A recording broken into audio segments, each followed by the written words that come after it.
एक दिन यमन के राजमहल में एक अजनबी युवती उपस्थित होती है। उसकी आंखें भय और आशा से भरी थीं। उसने हातिम के चरणों में गिरकर कहा, मैं नायारा हूं, मेरी छोटी बहन उस श्रापित महल में कैद है। कहते हैं जो भी वहां गया कभी लौटकर नहीं आया। उसकी कांपती आवाज में सच्चाई थी। हातिम के हृदय में करुणा उमड़ पड़ी। उसने नायरा को उठाया और कहा, जब तक मेरी सांसें चलती हैं तेरी बहन सुरक्षित निकलेगी।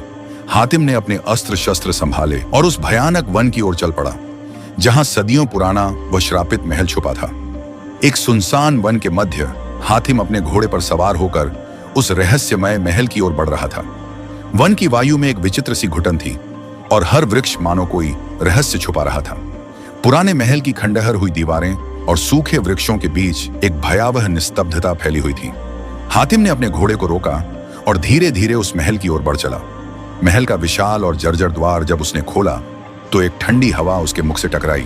उस वायु में एक करुण क्रंदन समाहित था, मानो किसी आत्मा ने अभी अभी श्वास ली हो।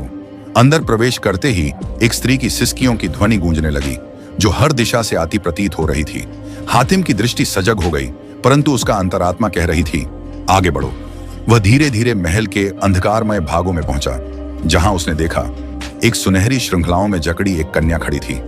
उसकी आंखों में भय भी था और रहस्य भी। हातिम उसके समीप पहुंचा तो उसने कांपते स्वर में कहा, यदि तुम मुझे मुक्त करना चाहते हो तो तुम्हें 7 प्रश्नों के उत्तर देने होंगे। प्रत्येक प्रश्न एक श्राप से जुड़ा है और हर उत्तर एक रहस्य खोलेगा। हातिम ने उसकी आंखों में झांका और गंभीरता से कहा, मैं इन प्रश्नों का सामना करूंगा, चाहे मृत्यु ही क्यों ना हो। और तभी महल की दीवार पर स्वयं ही रक्त से लिखा पहला प्रश्न उभरने लगा।